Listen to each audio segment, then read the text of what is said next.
The good news. A year after getting married, I was pregnant. The bad news. Along with the pregnancy test results came my own health report. I had accelerated aging syndrome. And my alpha husband, emotionally distant and a titan of the business world, would never accept a sick omega. Caleb Clark, male omega, 24 years old. Diagnosis, glandular accelerated aging. The report was in black and white. I don't know how many times I reread it, praying it was all just a bad dream. But underneath that report was my pregnancy confirmation, showing the embryo had implanted. I was 3 months along. I stared at the 2 pieces of paper, identical in size but worlds apart in content. My mind a complete blank. The car slowed, and the driver said, "Sir, we're almost there." I snapped out of it and quickly crumpled the diagnosis into a ball, clutching it in my hand. After getting out of the car, I quietly tossed it into a trash can in the garden, as if I could just throw the disease away. I walked in clutching the thin pregnancy report. The housekeeper took my coat. "Mr. North is already upstairs. Would you like something to eat? The kitchen has everything ready." I nodded, then shook my head, feeling empty inside. I hadn't felt well this morning. Julian North was supposed to take me to the hospital, but something came up last minute, so I went alone. After getting the pregnancy report, I texted him, "Come home tonight. I have a surprise for you." But right after that, I was diagnosed with accelerated aging. Our marriage was one of convenience to begin with. He would never accept his omega turning into an old man in a matter of years. And I couldn't accept my own life being cut so short. How was I supposed to face him? My feet felt heavy as I nervously climbed the stairs to our bedroom. I could hear the shower running in the bathroom. Julian was showering. I stood at the door for a long moment before pushing it open. The water stopped. Julian didn't turn around, unsurprised. "You're back." I had been this forward on our wedding night, too. I learned later that Julian never locked the bathroom door when he showered because no one would ever dare to walk in. Except me. After a year of marriage, I wasn't that shy person anymore. I took off my clothes and slowly wrapped my arms around Julian from behind. He loosely gripped my wrist. "Why are you so cold?" He spoke without any emotion, simply turning the water temperature up. The shower started again, a gentle stream separating us. I stood on my toes and used my teeth to lift a corner of Julian's scent patch, then peeled it off completely. The skin over his gland was pale from being covered. I brushed my lips against it. "Julian, why do you always forget to take this off in the shower?" His body temperature rose as he turned and pulled me against his front, forcing me to share his warmth. His kiss always came before his answer. I was breathless, the sound of the water filling my ears. I thought about the first time I met Julian. He was born emotionally detached, a medically confirmed condition. His parents died when he was young, and his grandfather raised him. Julian had no intention of getting married, but his grandfather, furious, demanded he settle down or be cut off. By then, his grandfather was already very sick. Julian had to obey. When his grandfather's health improved slightly, he threw a party, inviting every eligible omega from New York's high society. As an illegitimate son, I wasn't supposed to be there. But my older siblings were all married, and my father, desperate to connect with the North family, sent me anyway. For some reason, Julian's eyes landed on me. Before the party was even over, he had someone bring me to the family's private rooms. On the table was our pheromone compatibility report and a diamond ring. Julian got straight to the point. "Caleb, will you marry me?" I said yes. Julian took my hand and led me to his grandfather's bedside. The old man was very pleased. I didn't think much of it at the time. All I thought was, fate just handed me a golden ticket, and I'd better grab it. Being Julian North's wife in a marriage of convenience was 1,000 times better than being the illegitimate son in the Clark household, constantly called a freeloader. On our wedding night, I boldly pushed open the bathroom door and hugged Julian from behind. I was so nervous then. What did he say? "Relax. Don't be tense." Yes, that was it. Just like now. It looks like I can't hold on to this golden ticket after all. I opened my eyes and hugged Julian back tightly. His breath was hot on my scent gland, poised and ready. "Julian, bite me," I said. His canines pierced my gland, injecting his pheromones. My legs trembled, but Julian held me steady. I pressed the back of his head. "Don't stop, Julian. Bite deeper." It was intoxicating. When Julian carried me out, my scent gland and a large patch of my back were covered in dark bruises. I was in a daze as he laid me on the bed. For once, he didn't leave right away. He held me close, even kissing my forehead gently. I came back to my senses and looked at his perpetually stoic face, now slightly softened by my scent. A bitter taste rose in my throat. I couldn't look at him. I could only hear my own voice. "Julian, let's get a divorce." Julian froze. A few breaths later, his usual detached voice returned. "What did you say?" I covered my face, the wedding ring on my finger digging into my skin. I said, "I want to divorce you." Julian's words were clipped. "Caleb, give me a reason." I buried my face deeper into my hands. "Do we need one? We only got married to make your grandfather happy, right?" He practically growled, "So now that he's gone, you're gonna leave me, too. Is that it?" I felt like I'd swallowed hot coals, and my words came out scorched. "Yes." Julian got out of bed. To my surprise, he didn't agree immediately. "Caleb, I don't know why you came back from one trip and suddenly asked for a divorce. As far as I'm concerned, our marriage is going well. If you're unhappy with something, you can tell me, and I'll do my best to fix it. You're not thinking clearly right now. Get some sleep. If you still feel this way in the morning, we'll talk." Julian rarely said so much. With that, he left the bedroom. Only when I heard the door click shut did I dare to lower my hands and sit up. My palms were wet. My tears had washed over my wedding ring. I gently twisted it, my heart aching all over again. The diamond ring that had been sitting next to our compatibility report, Julian had put it on my finger himself before taking me to see his grandfather. But the ring was too big, I had to pinch it between two other fingers to keep it on. I hadn't thought much of it, but on our wedding night, after carrying me from the bathroom, Julian took a new ring box from the nightstand. He opened it to reveal a simple, elegant wedding band. He slipped it onto my ring finger. It was a perfect fit. "Grandfather said I couldn't let you feel wronged. That diamond was a standard size. It was my mistake for not considering your comfort. This is my apology and my promise. I promise that in our marriage, I will never make you uncomfortable." His thumb had unconsciously brushed against the ring, and the warmth traveled from my finger straight to my heart. Only I knew how many tiny birds were fluttering their wings inside my chest at that moment. Julian was a man of his word. This year of marriage with him has been happier than the previous 20-some years of my life combined. But maybe I was born cursed. Maybe fate can't stand to see me happy. I wiped my tears and, pinching the ring, slowly began to turn it. I should give it back to him. Before I could take it off, the bedroom door opened. Julian stood there, holding a thin piece of paper. The housekeeper followed anxiously behind him, my coat in his arms. My mind went blank. Julian had my pregnancy report. Reading the room, the housekeeper explained, "I was just taking the sir's coat to be cleaned, and this fell out.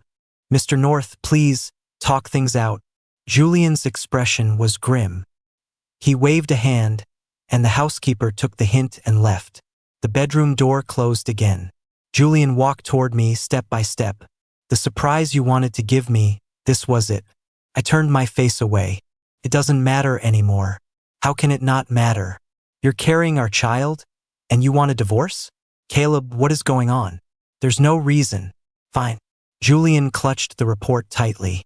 "Caleb, I'm telling you right now, a divorce is out of the question." He repeated, enunciating every word.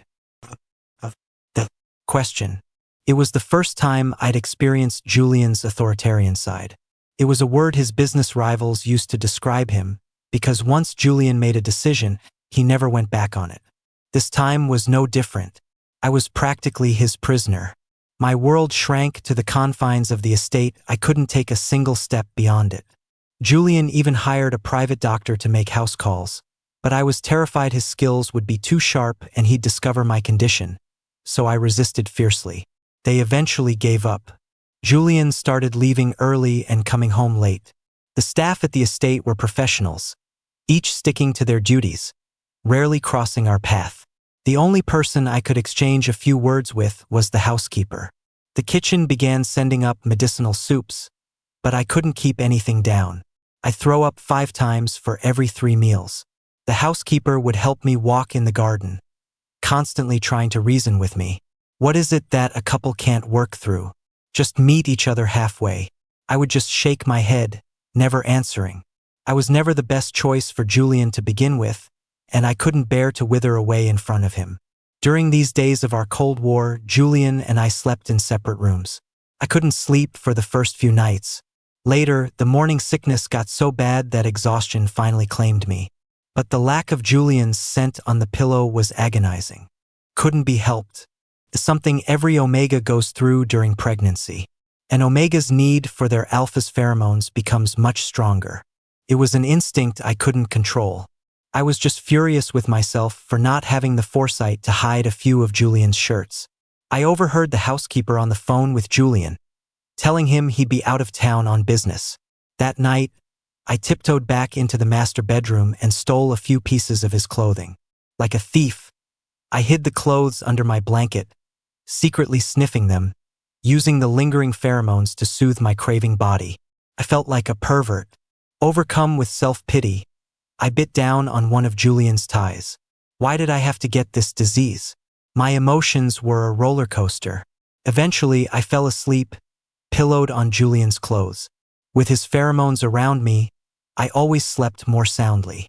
Sometime in the middle of the night, someone gently adjusted my twisted neck to keep it from getting stiff. I opened my eyes but didn't dare move. Julian was holding me from behind, a slight chill from the night air clinging to him. After a long moment, he sighed. His voice was as light as smoke, as if he was afraid of waking me.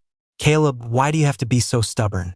I closed my eyes, a fresh tear tracing the path of an old one. Julian, I'm so sorry. I'm so sorry. The night passed in silence and tears. Julian wove a cloud for me with his pheromones, and I slept soundly holding it all night. When I woke the next day, Julian was gone. Only the wrinkles on the sheets proved he'd been there, that it wasn't just a dream born from my longing. Soothed by the pheromones, my body felt much better. I went downstairs for breakfast. Julian was already there. I sat down across from him, and the kitchen quickly brought out a small bowl of congee with vegetables and lean pork. The housekeeper smiled. Sir hasn't had an appetite for days. It's good to see you wanting to eat today. Start with some porridge. The kitchen has everything else ready. It'll be right out. The first part was clearly for Julian's benefit. But Julian didn't even raise an eyebrow. After finishing a bowl of pigeon soup, he wiped his mouth and spoke slowly. In a few days, the Walkers are having an engagement party. Caleb, you'll come with me. After it's over, I'll do as you wish. We'll get a divorce. The Walker family's youngest son was getting engaged. The event included a charity auction in the afternoon and a formal dinner in the evening. Julian took me there early, probably thinking I'd been cooped up for too long. The sky was overcast, but at least it wasn't raining.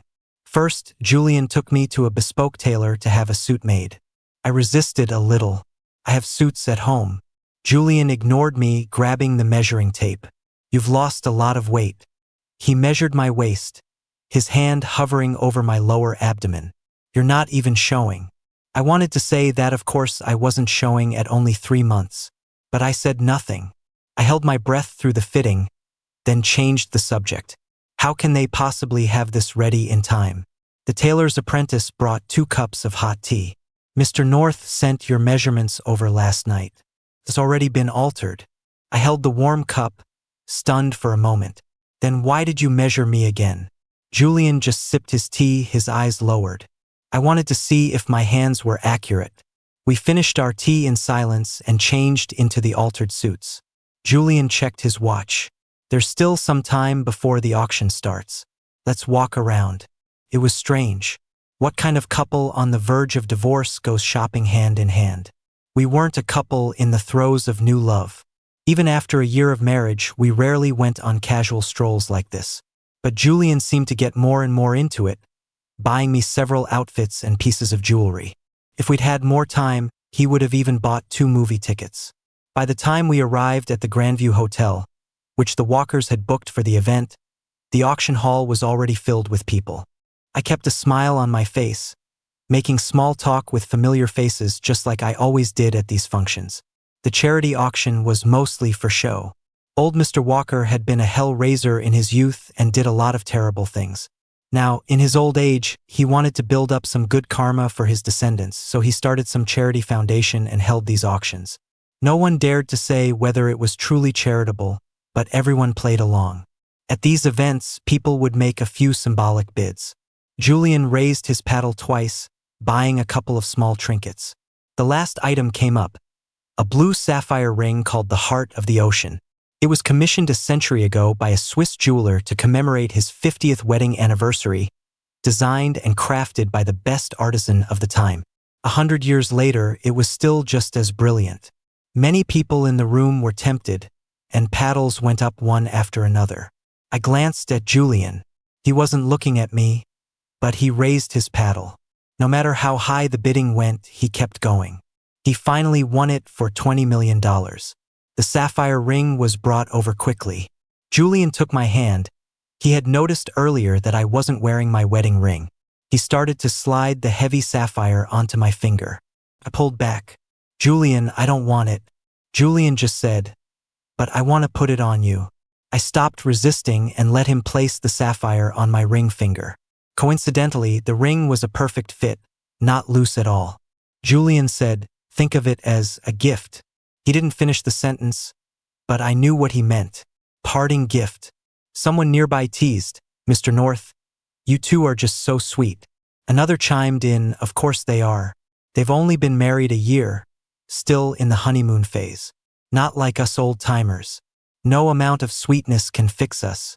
Everyone chuckled lightly. I felt a little embarrassed, and my heart swelled with a mix of sour and sweet emotions that twisted my insides. My stomach started to churn. I stood up, murmured an apology, and hurried to the restroom. I didn't let Julian follow. My morning sickness was getting bad, and I needed his pheromones to soothe it. If he noticed, he would never agree to the divorce. If this dragged on, he would definitely find out about my illness. It was better to end things quickly. When I came out of the restroom, the auction was over. The gathering had moved to the garden, where people were mingling, clinking champagne glasses. I spotted Julian right away, talking with members of the Walker family. I started to walk over, but my feet wouldn't move. Never mind. We were about to get divorced. It was better to keep a low profile. I picked out a few desserts and found a quiet corner to refill my empty stomach. As I was eating, the sweet taste filling my mouth, 2 omegas I vaguely recognized walked over. They were someone's spouses. I shifted behind a tree, not in the mood to talk. They stopped a few feet away, clinked their glasses, and started gossiping. "Hey, did you see Julian North just spent $20 million on a ring for that Caleb of his?" Anyone in there who wasn't deaf and blind saw it. God, I'm so jealous. My husband was bidding too, but as soon as he saw Julian raise his paddle, he just gave up. Said Mr. North was clearly determined to win. You know, Caleb is so lucky. Everyone knew old Mr. North was on his deathbed and just wanted to see his grandson get married. So many beautiful, accomplished people were there. Why did Julian pick him of all people? An illegitimate kid, no less. You don't get it. It's that illegitimate fire. Probably gets it from his Omega father. The two of them laughed. I stuffed my mouth with dessert. Too much sweetness just turns bitter. I'd heard things like this my whole life, but I still couldn't make myself not care. I started to shuffle away, wanting to leave. After they finished laughing, they started talking again. Speaking of genetics, I heard something interesting. Did you know someone in the Clark family died recently? Who? I didn't hear anything. An old servant. Can't remember his name. He'd been with the family forever. But that's not the important part. The important part is that this old servant was the alpha father's lover. No way. I've seen that old servant. He must have been in his 70s or 80s. Old man Clark is only in his early 50s. He was into an old man?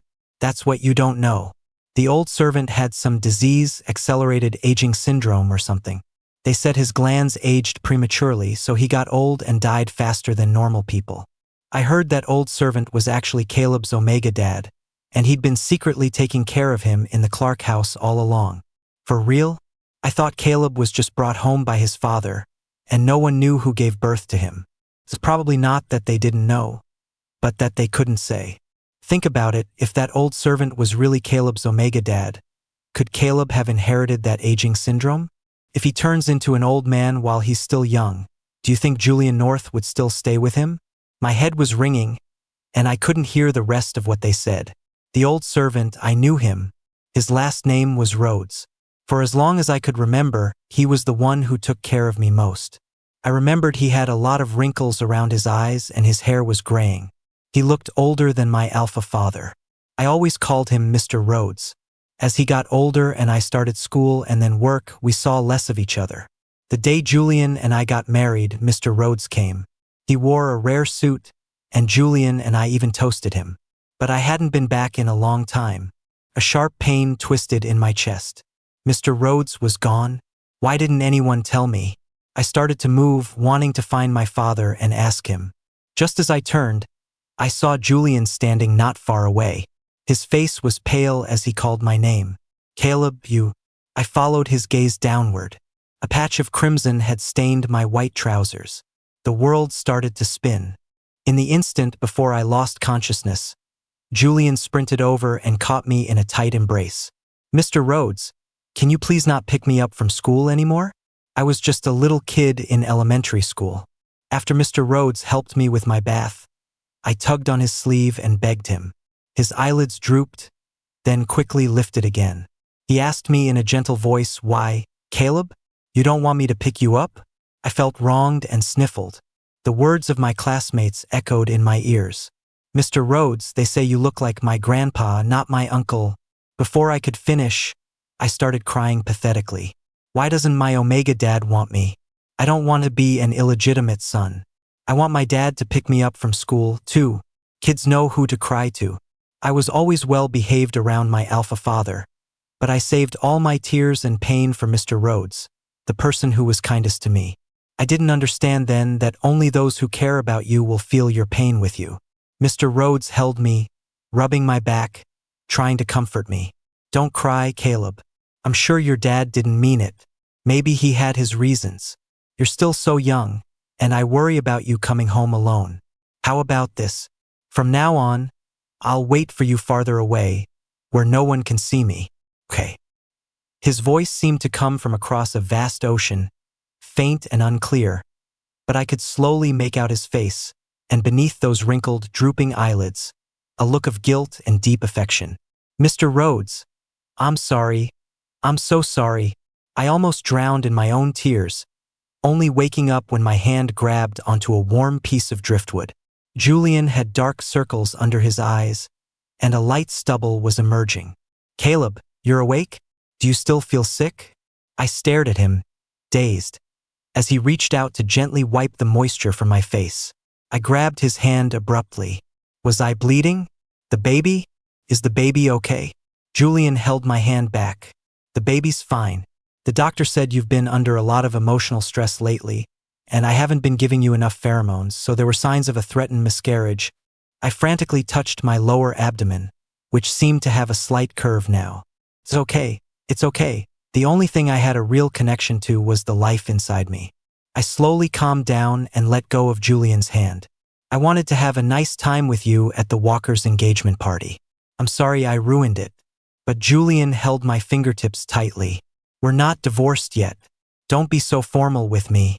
The party isn't as important as you are. Caleb, just rest. As for what you heard, I'm having it investigated. If it's true, I'll have your father come and give you an explanation. If it's a rumor, I'll make the people who spread it pay. I looked at Julian, and my eyes started to well up again. He was always such a neat person, impeccably dressed at all times. But now his eyes were bloodshot, and his normally crisp, tailored shirt was wrinkled. He had clearly been taking care of me around the clock. Julian, it seems like I'm always causing you trouble. I started crying again, unable to stop myself. Julian wiped my tears with the back of his hand. This isn't trouble. Let's not talk about this. He still had no expression, and his tone was calm. But everything he did was for my sake. Julian tucked his suit's pocket square into my palm. Anyway, I'm just glad you're awake. I'm gonna take care of some other things. You get some rest. I obediently closed my eyes, only opening them again after I heard him leave. The pocket square was soft and carried the faint scent of his pheromones. I held it to my nose and mouth, greedily inhaling. I had to remember this scent. Julian was efficient. On my third day in the top-floor hospital suite, my alpha father came to see me, carrying a brown leather suitcase. I hadn't seen him in a while. There were streaks of gray in his hair. I had a bad feeling and clenched my fists, looking at Julian. Julian's hand rested steadily on my shoulder, giving me silent support. Dad, I said it dryly. My father just placed the suitcase down slowly. This is what Rhodes left behind. His instructions were to have it all burned so you would never see it. But I think you should know. My father's lips trembled, and his words carried the weight of Mr. Rhodes's lost youth. Back then, I wasn't happy with the marriage my father arranged, so I ran away. I met him and I made a mistake. He was gonna leave, but then he had you and he got sick. I don't know when my father left. He just seemed to drift away like a dry leaf in the wind. Julian closed the door to the hospital room and held me for a long time. He asked, "Do you want to open Mr. Rhodes's suitcase?" I shook my head violently. "No, I don't. Take it away, I won't look." I curled up under the covers, trying to forget everything that had happened over the past few days. As if that could somehow bring Mr. Rhodes back. Julian said nothing, just gently pried my fingers away from where I'd bitten them raw and stroked my cheek. Perhaps because he was always with me, my morning sickness subsided, and I started sleeping a lot. But my sleep was restless. I'd wake up drenched in sweat, and I spotted blood a few more times. I didn't dare tell Julian. I just continued on in a daze.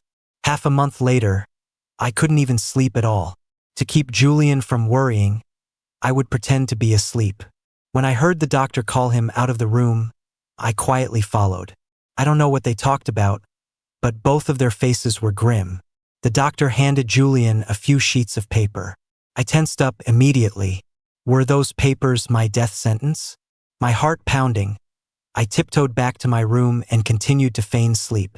When Julian returned, I pretended to have just woken up and forced a weak smile. "Did you just step out?" The corner of those papers was peeking out of his pocket. I tried to ignore it, but I couldn't. "Did you see the doctor? What did he say?" Julian pushed the papers deeper into his pocket. He sat on the edge of the bed and put his hands on my shoulders. "Caleb, listen to me." For the first time, his eyes darted away. "The doctor said your body isn't in a suitable condition for a pregnancy right now. Caleb, I'll be with you. I'll stay with you. Let's just not." "No." I broke down before he could finish his sentence. The string I'd been holding onto for so long finally snapped. I shoved Julian away frantically. "Don't even think about it. It's in my belly. I don't agree, and no one is taking it away from me." I clutched my stomach, trying to escape, but the windows were sealed, and Julian was blocking the door. I gulped, facing off against him. I knew I must have looked hideous, but Julian wasn't as forceful as I expected. He even seemed at a loss. "Caleb, don't be scared. I'm not." I couldn't hear him. My hearing and vision were both blurring. I even wanted to fall to my knees and beg. "Julian, please, you can't. This baby is all I have left." I don't remember what happened after that, because Julian released his pheromones, completely calming and subduing me. Julian put me under complete lockdown. My world was reduced to the bed in our master bedroom. I was only allowed up occasionally. I knew that if I resisted too much, Julian would even resort to chaining me up. So I started to act docile, spending most of my time curled up in a ball, silent. Julian hired more specialized doctors who checked on me daily. I was cautious, refusing to eat at first, terrified they would put something in my food to make me lose the baby. The housekeeper would bring me soup, pleading with me, "Please eat something. If you don't eat, the baby will suffer." I promise you there's no medicine in it. Please, for my sake, just have a little. I knew I was having a mental breakdown, but I couldn't control it. Julian stopped sleeping in a separate room. He still left early and came back late, so I was asleep before he got home, but I would always wake up in his arms. One arm would be wrapped around me, the other resting on my belly. He was always so warm. Part of me couldn't help but lean into him, while the other part had to pull away. I thought, I can't let this go on. It's torture for both of us. So that night, after cleaning myself up, I waited until Julian was sound asleep. Quietly, under the covers, I used my teeth to undo the buttons of his pajamas, kissing him gently, trying to please him. Julian woke up, his body tensing. I moved slowly downward. Finally, Julian couldn't take it anymore. He yanked me up onto his chest. His eyes were red. Caleb, why are you doing this? You don't want this, you're shaking. Why? My face was wet with tears. I desperately tried to kiss his chin, his cheek. I do want to, Julian, I do. I'll be good. I just don't want to live like this anymore. Julian avoided my kisses, grabbing my jaw. Then what do you want? I said, let's get a divorce. In this state, I'm not fit to be your partner for life. You don't have to do this for me. Julian closed his eyes and took a deep breath. Then he said, we both missed the Walkers' engagement party, so what I said that day doesn't count. Caleb, a divorce is out of the question. With that, his eyes darkened, and he pulled me in to kiss him. Our teeth clashed against our lips, and the taste of blood filled our mouths. But neither of us pulled away, like two wild animals, locked in a battle to the end of time. That night was a disaster. Julian was furious, and together we tore the master bedroom apart. If I hadn't been afraid of getting dehydrated and called a truce, he would have moved the fight to another room. When I woke up, I was in the room next to the master bedroom. My lips were dry and cracked. The housekeeper was waiting by my bed with a smile, a tray holding a glass of warm water and a bowl of porridge. You're awake. Thirsty? Or would you like something to eat first? I was still groggy. How did I get here? The housekeeper gave me a sly look. The master bedroom is being cleaned. Mr. North is in his study working. He told me to stay with you until you woke up. I scratched my chin awkwardly. Oh, right. The housekeeper said, you see, there's nothing a couple can't work through. Sir, just make up with Mr. North. Okay? I forced a smile. There were still things Julian and I hadn't talked about. Until this secret was out in the open, all the sweetness was just a sugar-coated bullet. Julian started spending more and more time with me. Most of the time, he was at home, only going to his study when work absolutely demanded it. After the doctors confirmed my condition had stabilized, Julian lifted the lockdown and allowed me to go for walks. Sometimes we went beyond the estate. He would drive me out, and we'd wander around like the most ordinary couple, holding hands, going on dates, talking and watching movies. As the weather grew colder, Julian would remember to bring a thick coat for me, and we'd hold hands tightly inside our bulky sleeves. In the brief darkness before a movie started, he would turn and give me a light, fleeting kiss on the lips. Unfortunately, the movie that day was incredibly boring. I fell fast asleep on Julian's shoulder and had to return the kiss when the credits rolled. Divorce became the one topic we both knew we couldn't bring up. When I was 5 months pregnant, a heavy snow fell, forcing us to cancel our planned date. Julian and I went to the home theater and picked a movie at random. I wrapped myself in a blanket and said, I used to come down here to watch movies by myself all the time. You probably haven't been here since you had it built. I have a pretty good eye, you know. I invested in a few films and they all made a profit. Julian sat down close to me, pulling both me and the blanket into his arms. He pressed play on the remote and kissed the gland on my neck. You're the best. He'd been kissing me a lot lately, but my gland was slowly starting to atrophy. I didn't dare respond to him. The movie started. I thought it was going to be a run-of-the-mill romance, but then the camera panned, and the female lead was diagnosed with accelerated aging syndrome. My whole body went rigid. I didn't dare look at Julian, but I could feel his arms tightening around me. When the female lead had aged completely into an old woman and fell under a cherry blossom tree, and the male lead helped her up without recognizing her, I completely broke down. I turned and started scratching and biting Julian's shoulder. Julian, you did this on purpose. You've known about my illness all along, haven't you? You bastard. Julian didn't answer. I saw his eyes were red as he reached up to wipe away my tears. I turned my face away and kept hitting his shoulder. Through my blurry, tear-filled eyes, I noticed a few white hairs at his temples. I sobbed, Julian, and then I threw my arms around him. How is it that I'm the one with accelerated aging, but you're the one getting white hair? Julian still didn't answer, just kissed me deeply, again and again. By the time I calmed down, the movie was over.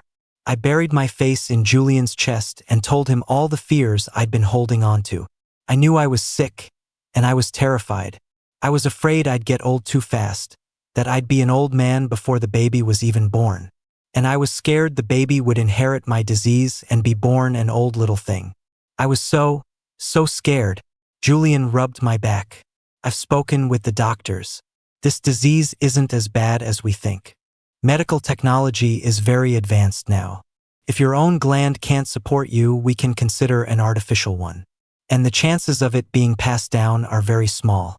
When the baby is born, we'll get regular checkups and take preventative measures. Whatever happens, don't be afraid. I will always be by your side. I felt a little better. I touched the few white hairs at his temples. A mix of sweet and bitter feelings washing over me. You've gotten very good with words lately. Julian said, I was born emotionally detached. There are many things about emotions I don't know how to express. So I looked up information online and asked the doctors, how am I doing? Are you satisfied with my performance? I said the opposite of what I felt. What does it matter if I'm satisfied now? Who knows what will happen in the future? Julian suddenly lowered his head and pecked at my slightly atrophied gland. He whispered, baby, I'll be good to you for the rest of my life. My ears burned, and my whole face turned red. I buried my head in his chest and changed the subject. I know you're emotionally detached, but why did you choose to marry me back then? Couldn't have just been because you liked the way I looked. Julian pressed my hand to his heart. No, I used the most scientific method. Back then, Julian's grandfather had been sick in bed for a long time, and his only wish was to see his grandson get married. But Julian knew he couldn't express or even properly perceive emotions. So he'd never thought about marriage, because he wasn't confident he could be a good alpha husband. But his grandfather's condition couldn't wait. If this was his grandfather's last wish, Julian would fulfill it. He relented, and soon he received a pile of files on eligible omegas. Looking through them, Julian felt overwhelmed for the first time. He couldn't tell the difference between any of them. His grandfather said, then meet them in person. It was the same with your parents. They were shown photos of each other and weren't impressed, but the moment they met, they knew. Julian agreed. Of course, being a strategic thinker, he also considered that divorce was a hassle, so he had to choose the most suitable partner, just like a business partnership. To select this partner, Julian used the most traditional method. He monitored his heart rate. He had heard that when you meet someone you like, your heart beats faster than usual. He might not be able to perceive emotions, but his body wouldn't lie. As he told me this, Julian seemed almost proud. Only when I saw you did my heart rate shoot up to 120. I even checked a few more times, until the housekeeper came over with the heart rate monitor graph and said, Mr. North, you can stop now. Your heart is practically beating in the shape of a heart. I pressed my ear to Julian's chest. Really? Your heart beats faster when you see me? The heartbeat in my ear was strong and steady, accompanying his answer. Yes. Calmed down later, but it never went back to normal. It still goes up when I think about you. As I listened, a smile froze on my lips. I asked him one last time, Julian, do you really not regret marrying me? Julian said solemnly, there was no reason for me to fall for you, so there's certainly no reason to regret it. Caleb, you can always rely on me. I cupped Julian's face, leaned in, and gave him a long, passionate kiss. The movie didn't have a happy ending, but I think the ending for Julian and me won't be so bad. Bonus: Julian North's memo. He doesn't sleep well at night. Release more pheromones. Study a practical guide to dating for couples and select suitable activities. Feedback: we've gone on many dates recently. His mood has improved. He kissed me back without any agenda. Very good. Continue. The doctor said to learn to feel and express emotions. Feedback: I learned a lot about his past. Strange. My heart actually hurts a little. If words fail, use physical affection. Kiss him more. It's not hard to say things out loud. Compliment him more. Love him always. Bonus: the housekeeper's perspective. On his first birthday, Baby Jay was a wide-eyed little guy who blew spit bubbles all day, conquering the world from the crook of his housekeeper grandpa's arm. During that year, Caleb underwent surgery for an artificial gland transplant. Before the surgery, the housekeeper went to a temple known for its powerful blessings and got 2 good luck charms. He tucked one into Caleb's hand and placed the other inside the leather suitcase that had belonged to Caleb's Omega father. That suitcase was filled with things from Caleb's childhood: pencils, erasers, report cards, and notebooks. The housekeeper had later learned the gist of the story, and his heart ached. So he placed a charm in the suitcase, a message for Caleb's father's spirit: rest easy. He will be safe and happy for the rest of his life. The surgery was a success, and Caleb's body had a minimal rejection response. When they came home from the hospital, Baby Jay was playing on the lawn of the estate. Seeing his father's, he immediately toddled over. Caleb picked the child up, rubbing his nose affectionately against his. The housekeeper stood at a distance, not wanting to intrude. He had started working for the old Mr. North when he was very young. Now Mr. North had a little Jay of his own. The housekeeper felt a sense of wonder. Watching the happy family of 3, he suddenly thought that now was the perfect time to say that classic line, "It's been so long since I've seen the young master smile like that."